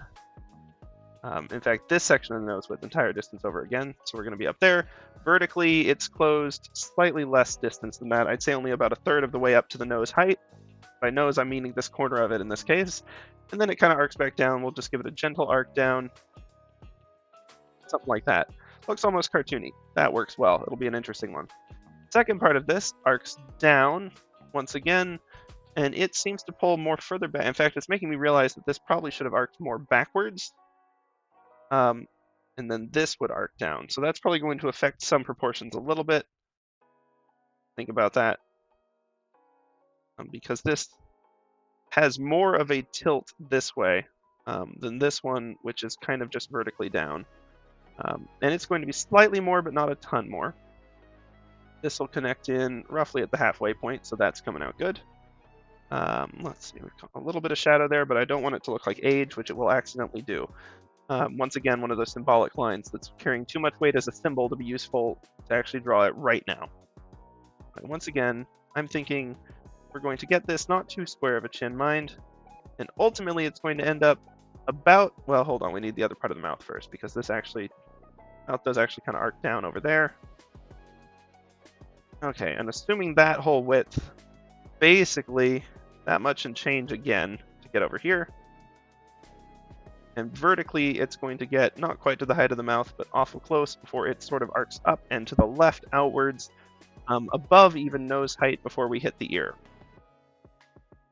Now this ear's height is going to take it all the way to the top of this eye, which kind of follows an arc up. I'm going to try to capture the shape of the ear because we don't have the time to worry too much about the precise proportions of it. We'll get the more definitive detail piece there that's interesting for it. And then let's focus on this eye now. This eye, vertically, it follows the arc to the top of the ear. Vertically, it ends slightly past the top of this. And its shape is very interesting, and because it's sort of squinting and looking down, it's not quite the same like front view eye shape that we often have in mind. Let's see, this corner roughly below where this ends, and this corner seems to be vertical with the edge of the eyelash there, so we'll pop it there. Give it a little bit of up, and then slightly less up for this other one, a little up on the takeoff, and then over. Once again, lands past the mouth. This, we've got a little arc down. We're coming that way, and then the actual eye there, or the iris rather. Yeah, we didn't get much of that line, so that'll be okay there. Let's see. Sort of try to capture the shape of that eyebrow. Intently focused on the phone, perhaps not perplexed, but just focused on it. Really easy to accidentally get a perplexed look. I'm good at accidentally getting perplexed looks. And I don't mean just like being in public and people looking at me perplexedly. Although I'm sure I could get those. It's not that hard to get those. You just have to shout some nonsense, and then you get a lot of that. I've accidentally selected a small section. Let's undo that. Okay, cool. This one's not looking great. The chin is too sharp and too well defined. And also, I'm thinking the ear might, well, it might not be too far back. Thinking the bigger issue is the chin is not quite far enough down. Let's try arcing that. If that gets us better. Well, ultimately, the squattiness will probably get partly fixed once we define the hairline. Let's see. We've got hair strands that would have actually been excellent reference points. We should have just used those. Oh, well. Okay, so this ends here. This hair strand starts out over the nose, has a solid curve to this point on the eye, curls back in before landing roughly over this edge of the eye. There's a secondary strand in there that lands roughly here on the eyebrow. I'm not going to worry too much about that one because this main one also catches there on the eyebrow, starts roughly at that point above the iris, arcs slightly over the cheek, and then curls back in, landing roughly below this corner of the eye where it meets the edge of the face, and then continuing much further beyond, actually. Width-wise, we're looking roughly the same width as that, coming over this way. This side of it is going to arc over towards the ear. I'm just going to sort of wing some of those strands, and then we'll say, yeah, it narrows out slightly past the mouth. You get a slight bit of curve past it, but that's fine. Let's look at where the neck is hitting. 2/3 between mouth. I don't even know what I mean by 2/3. Roughly under the iris. It's curved this way, slight immediately like that, and then we've got this sort of backpack strap going on that takes it well past the cheek line. Shoulder, low, that's fine. 1 minute 40. We need to focus on key details that are going to actually help us give shape to the character. Part of that is going to be the hair on this side. Going to curl down to that backpack strap, but it's not going to block the whole face, and need to make it clear it's just a strand, secondary strand in there. Let's think about where's this landing under this part of the ear, and then sort of coming out back to the left, curving out. Once again, shoulder, backpack strap, so on, not that important. Okay, 1 minute and 10 seconds left. We've got a slight arc up. We'll deal with the glasses in a second if we have time. We've also got a strand of hair that sort of, or a section of the hair that pulls up here, reaches kind of an apex back there before coming down, we've got a stray hair, or stray section just below the ear, and then another stray section out more like that. Ought to make it look like those are like this. This one is this, and that one's a separate one. Oh well. Ultimately, the curve comes down to about here. Got a little bit of up. We got back there. We've got 37 seconds. Let's look at these sunglasses because they're an interesting feature. They're landing slightly forward into the front of the ear and vertically above where those hairs on the front are sort of coming in. We can add a little curve to those, by the way, make it look a little more natural, and we can sort of get some of the hair pulling back. Sunglasses pointed up. Here's our rough angle. The circle of them is landing here, and the edge of it is coming out not quite past this. More of it is to the back than it's initially going to look like. We've got 10 seconds left, so I'm just going to sort of rough it in, trying to get the outer edge of that. We've got the other side of the glasses. And yep, okay. We're going to pause this one too. Okay, recap. Not quite as good as the last one. Got a little caught up in the mouth angle details that weren't quite right, and I think we lost both some time there, and we ultimately lost the quality of being able to draw a decent chin. But I'd also say that other than the chin, that's actually fairly recognizable. And more importantly, I would say that that has distinct characteristics that would not be the sort that I would just get if I was trying to construct a face off of an ideal model mannequin type. Like the stretch of the bottom of the nose based on the pursed lips. Oh, that's part of the mouth, as we didn't get the actual like lips drawn in there. Oh well. I'm over time. I'm not allowed to add them. No matter. I can add them in the thumbnail if I want. We can always do cleanup in the thumbnail. But yeah, I think that that's still much more distinctive, recognizable. The emotion in both of those faces reads better. And they both read better. I mean, this one captures the angle slightly better, but it also took stinking 45 minutes, or darn near to it. And this one just looks stinking bad even without the alignment lines, because I got so fixated on trying to get the alignment lines without being able to successfully actually align them to the face. Got the angle of the curve wrong on this, got the angle of the center of the circle. I still haven't figured out when I'm setting up the initial sphere how to subdivide it in a way that is correct, because in the original image she was looking up and to the left. So why on earth would I have the lines arcing down and to the left? And yet every time I tried to construct it, that seemed like it was the only way it lined up. So there's some stuff I need to figure out what I'm doing wrong with that. But in the meantime, this is not a bad way to get some practice, get decent looking proportions. I mean, stinking the eyes actually look better on these two than they do on either of the more detailed ones. So I don't know. That said, it's 9:53. I do need to try to wrap up so I can clean up my sleep schedule a little bit. Obviously, the ideal sleep schedule was not perfect, but I also know that getting 6 hours a night is not going to be sustainable just because I have met myself and made that mistake before. One night of high energy excitement because I'm tired. Cool. Probably not going to get 2 of them, though. And if we want tomorrow's stream to be anything useful, and truth be told, it's probably going to be hair still, although I may clean up the face proportions a little bit based on what we've learned here, and start trying to think about expressions and reference guides that we would need for Miquella, because we're definitely going to need a couple of face references to pull that one off. But tragically, we won't get to do this dramatic smolder face, alas. But other than that, I mean, feel free to draw it at home if you want. Check out Sketch Daily once again. Great website. Just beware of the filters you use. You may run into content that may not be perfect. But it is still an art reference site. It's much better than just searching the internet for poses. Trust me. So with that, I know it's a couple minutes early, but I think it's reasonable to wrap there. I think we're on a good note.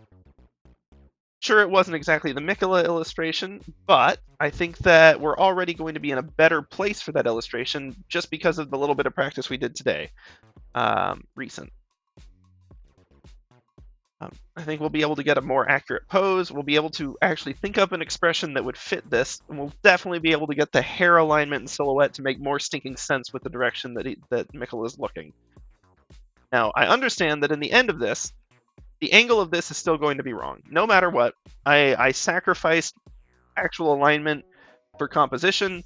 It makes no stinking sense. It looks like our head is tilted downwards, or Miquella is looking way past us. In either case, and by head tilted downwards, I mean like the table is at a slant and our head is at the bottom and our feet are way up high. But I've sacrificed it in order to try to get a decent composition, and so we wouldn't spend stinking another week on composition. So we're just gonna live with it. I'm okay with that. The focal point is Miquella anyway, not the arm. Well, I suppose Miquella's arm to an extent because it's part of the motion, but you know. And we'll have a very faint Nile in the background. I'll try to add enough of a silhouette to indicate who it is, but the highlights are going to be the highlights. If we do any actual backgrounding, we'll see.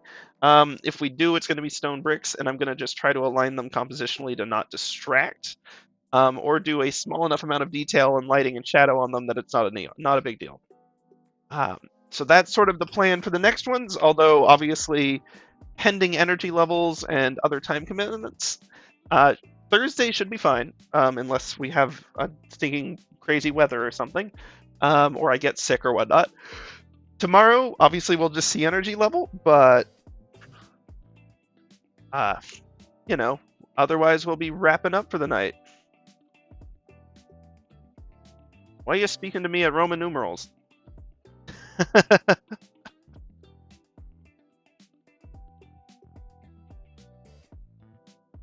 In any case, thank you for dropping by right at the end. Happy to see ya. I mean, I'm not opposed to Roman numerals, it's just not my native language, you know?